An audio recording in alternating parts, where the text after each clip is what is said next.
You like Annie? I don't like Annie. I love Annie, but Really? it's I wish I liked Annie. Do you like Cats with James Corden?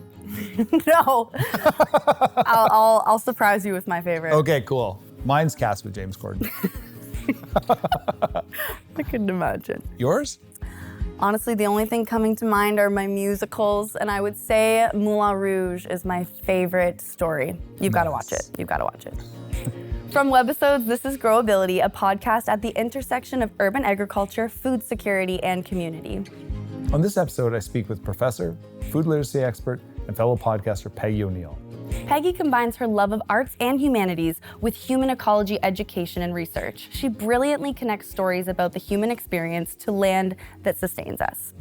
Holly, I don't think you've met Peggy before. Thoughts? She's amazing. I love how she thinks about everything so holistically, like redefining our relationship with land and connecting with nature, even when we're in urban settings. But she's no slouch on the science side. No, she's not. She sees permaculture and urban agriculture being super important to food security and to the community in general. It's true, when she combines agriculture, literature, and community sustainability and resilience, she's bringing in environmental stewardship and social justice as well. Plus, she said you were the most popular guest on her podcast. Might be time for a repeat appearance. I would say so. Speaking of guests, if anyone in the audience has guest suggestions or a question or topic for future episodes, we're at joe@growabilitypod.com. We so appreciate that Systems, a law firm, let us use their beautiful space for this interview. Thank you to the whole team there. And now, without further ado, here's Joe's conversation with Peggy O'Neil. Peggy, I can't tell you how delighted I am to sit down with you today. I love the way that you talk and think about agriculture, food, literature, and how they all link together. Thank you, Joe. It's a pleasure to be here today. I admire your work too. We're going to record separate intros, so the audience will hear your bio leading into this. But I want to start with your childhood. Growing up on a farm, how has that shaped your life? It hasn't shaped my life. It is my life. And, we people who grow up in settings and nature and the people around you affect your worldview. And so growing up in harmony with the seasons and with our neighbors, we help each other out in the rural areas. That's part of who I am and what I love contributing to still. Love that. Take me back to the times when you were not in the fields and barns. What were you doing? I was reading. I luckily grew up in a family that we didn't get the Charter of Rights and Freedoms till 1982 in Canada, but the DNA of our oral history of working with Indigenous people in our area and Black history in London. And my dad was a great historian and wanted us to be sure we knew where we were in terms of our situation, not in just Middlesex County, but the world. And so I would get Indigenous legends for Christmas as a collection of books. I would hear him talk about things that his family had worked with different people in the community on, protecting different things. And then I loved stories. I loved Squirrel Nutkin. I learned economics about, saving nuts for the winter, but also to try to not lose your tail by saying too much.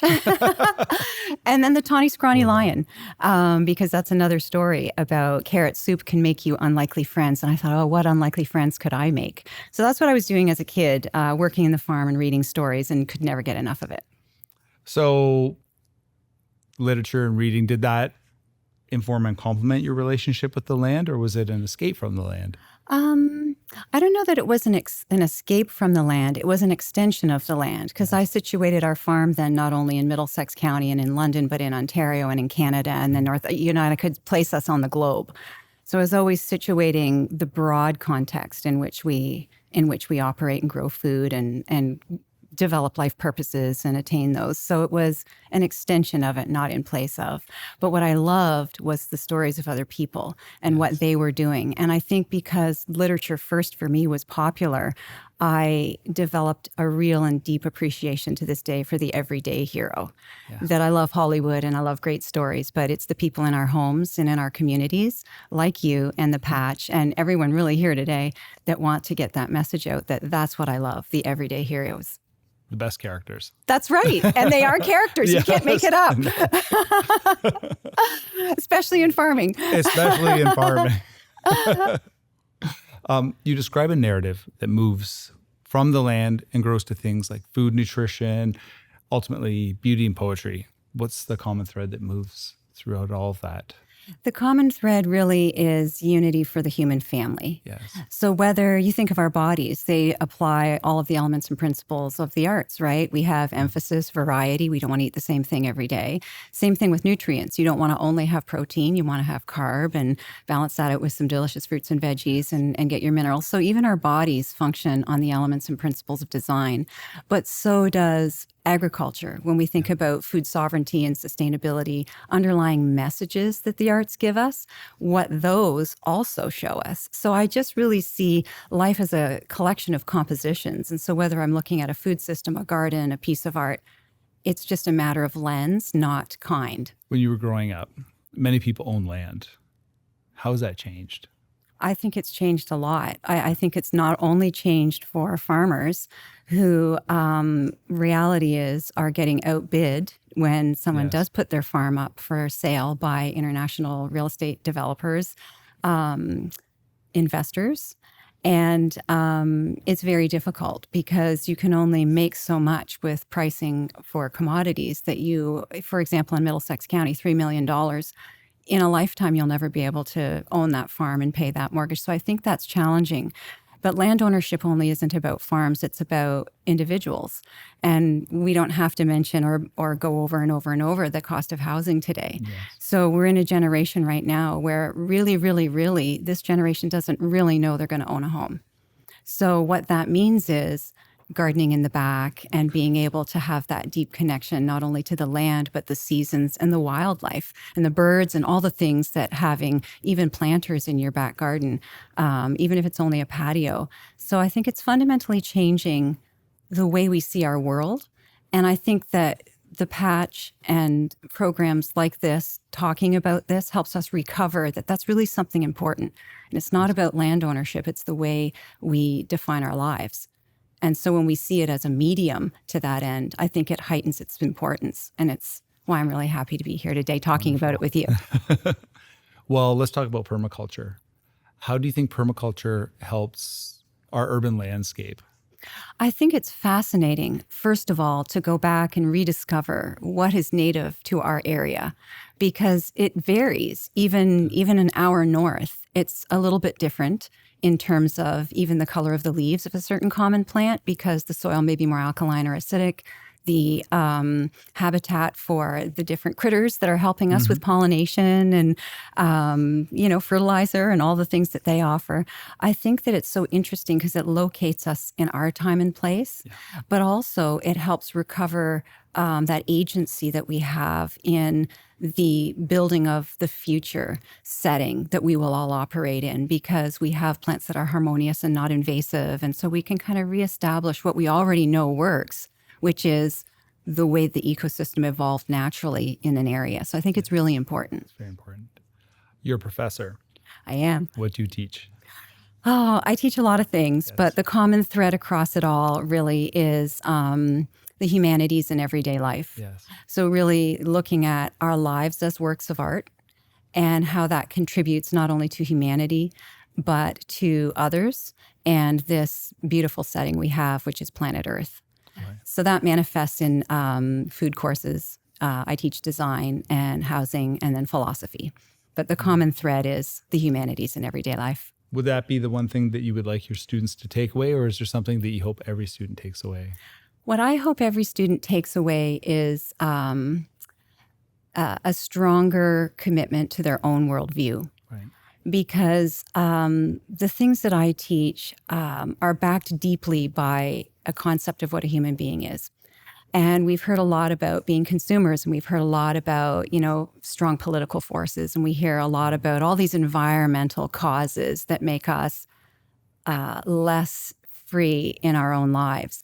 But everyone has a vote as a citizen and a dollar as a consumer, and they're really powerful. Yeah. And so if they can recover what they want for the world through the things that we talk about and the way I design, even evaluation, I don't have any true, false, short answer, final exam classes. And the payoff of not having that, 40% midterm, 60% finalists, they work really hard throughout the term and they've got to be fully present every class. But my course outlines show that they value that, and there have been times, and I'm not kidding, and it's really not because of me, but they clap at the end of class. I know that sounds out of this world, but it's the contribution that they've made, and they realize, oh my gosh, a recovery of my own viewpoint. Yeah, I'm going to do this, and so that's what I want for them. And they need that. They're our future leaders. Right. And what they're up against is they're up against industrialized processed food. Right. This is what they're up against. This is what they have at hand to nourish their soul for many students. Right. What does that look like when you're teaching, and how does that impact looking at a better world for our students, our future leaders? I think it's central to looking at a better world in recovering other narratives.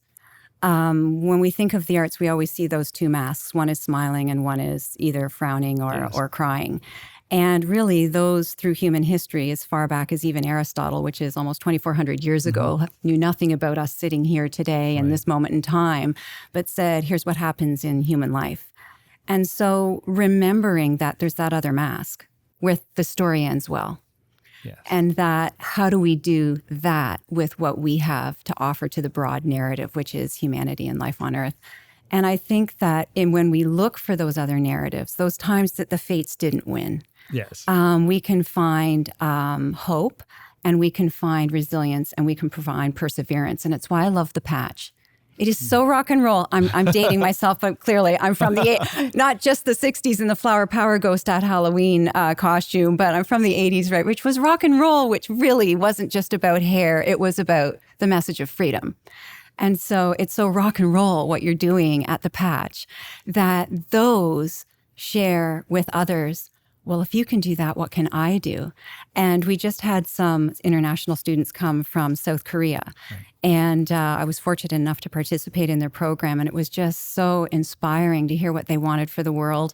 They hadn't met me. I hadn't met them. But our common dreams sort of were like, we want something more for all of us. And their person that came with them from the university, I'll never forget his closing remarks at the final ceremony. And he was talking about not just rebuilding the nation, but rebuilding everything in Korea post the war era. And he closed with, let's give peace another chance. And I'm right on board going, yes. I'm going to do that. So we have to interrupt these narratives, which is, it is going to be large corporation. It is going to be apocalyptic. It is going to be everyone in line for lab-grown meat. I understand the academic and intellectual arguments for those things. They're being studied at universities. But we're all entitled to our own worldview. And my worldview is, with enough connected hearts, we're going to rock this thing. Yeah. And so that's what keeps me going. And that'll change the food systems. It does, because people start to think about, what can I make? And do I have alternatives? Which again is why the patch is so critical, not just to this moment, but to everyone, because it shows an alternative. And you may think, okay, the patch, this is what they're doing. Okay, great social programs, but you've harvested thousands of pounds of veggies. I've had them. I've tasted the herbs. I've tasted the tomatoes. I was lucky enough to go last year during harvest, and it's delicious. Thank you. So those things, those alternatives, those real things, and recovering the love of making. So what can I put together? You asked me what's my favorite thing from the garden salads. And then even when it's not growing season, the parsley that I've been able to, have and freeze and, put in little cubes that sort of defrost and I have all winter. So I think that that's so exciting. And, some of my friends are retiring and they're like, how many more years to go? And I'm like, oh, I don't know. I'll probably be writing something or talking to somebody, my last breath, and go, wait a minute, just one last word, and then I'll go. No stopping. No, I don't see myself retiring. I mean, I love the beach, but I'm tired of that in a day or two. Yeah. So let's keep going. This is exciting. This is exciting. We need you. We need everybody. If we were to play the devil's advocate and we were to talk about food insecurity and we were to talk about the status quo right now, processed food, is there an alternative? Can we address food insecurity in a natural, healthy way? Do we need to have one way, the I just think basic economics shows us one way is not a long-term viable plan, right? We all, when we're putting away our RSPs or our savings, we diversify our portfolios. Right. We know, diversify your portfolio, which is why post-nuclear disaster, which I don't think is going to happen, I'll be in line with my lab-grown meat like everybody else. But that's not my worldview. I'm trying to make sure that doesn't happen. And so I think absolutely there are alternatives, not only all the advancement, the ecological farmers, for example, of Ontario, but across the world, but also our Indigenous members of our human family, amazing things that they're doing, and technology helping us. You know, some of the vertical farming now that we can recover the water that's been used and grow spinach all 4 seasons, that we have, it all comes back to ideas. And I think the alternatives start with the ideas, which then get executed in the things that we're doing in urban ag and ecological farming and learning from the Indigenous members of our human family, and also not wasting. You know, part of the problem is not the production side, it's the consumption, and we're wasting so much, whether that's at an industry level or in our own homes. And so trying to reimagine just that operating basis. So that's what I would say to that. Yeah, I think we can do it. We can do it. Yeah, we Yes, can do it. guys. Absolutely. But I think it's a really important question to ask, because it's one thing to be very poetic about, homesteading or what have you. And the reason why we don't homestead anymore is that we wanted to contribute to communities. We wanted to enjoy the arts. It was a real burden to create all our own food. So we know each other now, and someone might grow apples and somebody might do tomatoes and somebody might do whatever. But if we work together, I think we're producing, we're not, basic principle of entrepreneurship is finding an area of low productivity and turning it into an area of high productivity. Our food system is an area of low productivity now because of its inefficiencies and waste. So. But we can use it to build community. Yeah, for sure. Having grown up in a rural setting and now being in an urban setting, do you feel people use, urban agriculture, but they rarely use the term urban farmer? Right. Is an urban farmer a farmer? For me, I think that it's a tricky question because I am aware of people who work hundreds of acres of land, and it's a professional, challenging, commodity-based, Mother Nature not always on your side kind of area. And I want to honor that work. And I see new things happening in urban areas. And it's not home growing, it's not gardening, and it's not a hobby. So for me, the term urban farmer, it's not a difference in the role, but the scale. Yes. And so I would say, yes, we're unified by purpose, which is to feed people healthy food and do it with all heart. And so to that extent, they're the same, but the scale is different. I love that. Scale. Yeah. How does urban agriculture affect both food security and independence? I think that's a really good question, because as we need to rethink the footprint of land overall across the world and what is needed to grow land or to grow food. And we can be creative and innovative. And there's amazing spaces that are underutilized in cities. And so whether that's some of the green space, so that's old parking lots that the concrete can be removed and we can grow something, whether that's areas that aren't really, they could be parkland, but they're not. And so we can find spots to put gardens and grow things. But also there's other really cool places to grow things in the city. And two I can think of is rooftops. Absolutely. We have a lot of factories that are either converted to homes or are being used for something else. And there's one urban ag program in Canada, in Montreal, Lufa Farms, and they've got 300,000, something like that, square feet. And they're growing enough veggies to feed a certain population of Montreal. It's like, wow, that's contribution. That space would have been wasted. We don't need to waste that. But also really looking at innovative ways to use the space beyond the footprint that we thought we had. So vertical, there's some really cool vertical things even the patch is doing. So rethinking shape to depth. Yes. Yeah. Always back to an art reference. So, we've talked about food security, but there's also a component of food literacy. we can assist in providing food for ourselves, for our community. But if people don't know what to do with it, then what does food security mean? Right. And I think food literacy is an area that we need to have more dialogue about. Yes. And I think that we think food literacy is poverty, and certainly it is.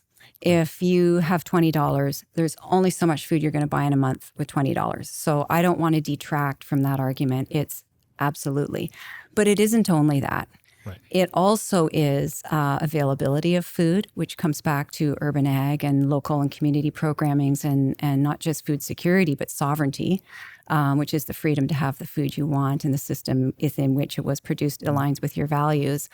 You can have $1,000 in your pocket in certain parts of Northern Ontario, and you're not getting an orange.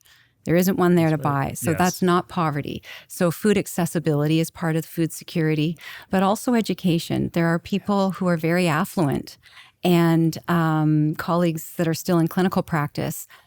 They're not nourished because they don't have the education. They don't know what the best thing is, or because they're affluent, they're buying whatever the next thing the market has said, do this, and then they're getting a nutrient imbalance in their bodies. And so it's education, not just money and access. But then the fourth factor really is culture, that we're able to have the food that we want to eat, that is part of our intangible heritage, and that we start to think about widening availability of that. So I think for me, that's the full frame of food security. How does urban ag fit into that? All of the above, right? In terms of people can see that it's there. And in my experience, and I can't speak unilaterally,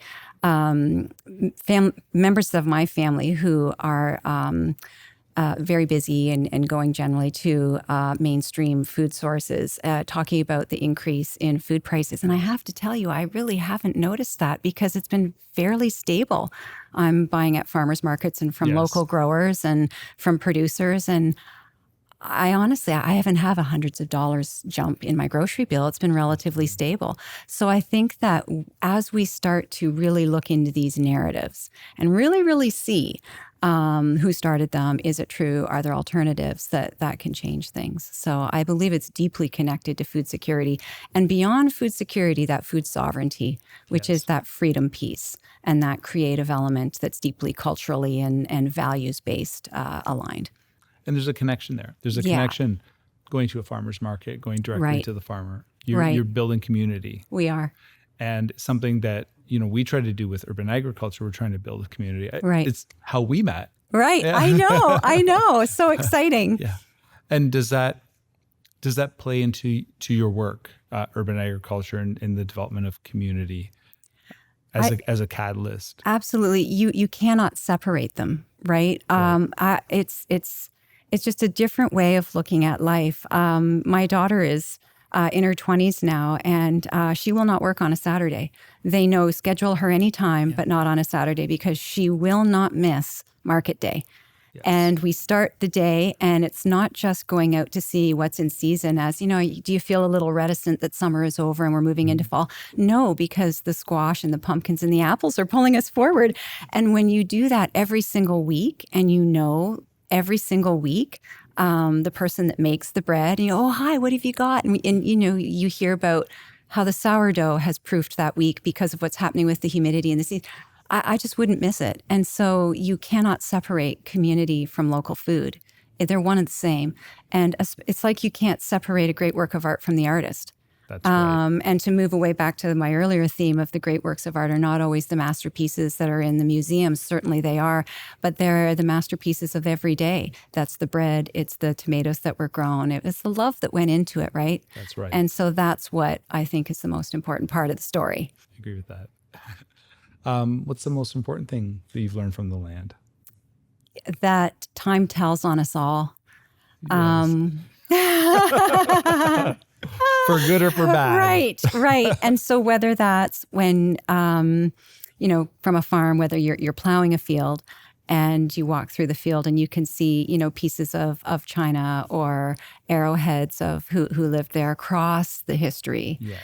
Or whether that's before crop rotation, challenges with soil and it not regenerating. And so I think that, that's the most important thing I learned from the land, but also harmony. The land is different in the winter than it is in the spring, than it is in the summer. And so really looking at the cycles of our own lives that way, and just being really oriented, feet on the ground. You hear people say that, keep your feet on the ground, which means, don't get too lost in space or what have you. And so I've learned that from the land as well. We've covered a lot. We have. Is there anything that you wanted to talk about that we missed? I think you covered it all. What a range of, across the food system. You did a fabulous job. Other than, I would like to ask you questions, but I know that's not what this interview is about. It's okay. I'm getting a thumbs up. You are getting a thumbs up. Okay. I told you that, born in the 60s, all that sort of flower power era, and then, rock and roll in the 80s as a teenager. What motivated you to create the patch and just like power through all the things you need to get to the moment that you did? So rock and roll is a part of it, actually. A little bit of punk rock. Okay. A little bit. And to me, punk rock is looking at people and people coming together on an individual level. Mm-hmm. I grew up with my friends and my cousins, and I saw that punk rock was a unifier. It was we were a bunch of misfits, right? And we came together to appreciate each other, to appreciate each other's time, to do things, whether the bands were good or bad. That was the catalyst for me to actually get into social services, because it taught me to see people on an individual level, right? Which inspired me to do this for a living. So it was punk rock. So I don't think the patch isn't officially a punk rock farm, right? But there's a little bit of punk rock in it. The message. And punk rock is rock and roll. There you go. The message, right? That it's not all about you, and that we're happier together. We're happier together. I love it. Peggy, what keeps you growing? Interviews like this, the knowing that it'll go out into the world, someone will hear it that needs that message in that right exact moment that they heard it. And that contributes to that forward motion that we need to really bring change, that we absolutely can.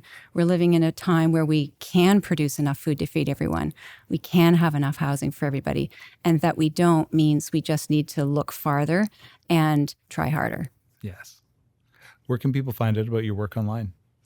Western University. I'm in the School of Food Nutrition Sciences under Faculty of Health Sciences. And so Peggy O'Neil, Food Nutrition, you'll find me. And stay tuned, because I have some other big things planned too. Awesome. We will. Great. Thank you. Thank you so much, Joe. Growability is hosted by Joe Gansivlis and Holly Pugsley, and produced by Joe Gansivlis and Adam Kaplan. Special thanks to this week's guest, Peggy O'Neil. Lighting and camera design by Kevin Labonte, with production support from Oliver Gansivlis. Growability's production was made much easier with the help of Jesse Chen, Terry Fujioka, Zach Grossman, Zachary Meads, Leo Shin, and Deborah Camargo from Fanshawe College's Broadcasting, Television, and Film Production program. Thanks to Janice Robinson from Fanshawe for arranging for these students invaluable participation.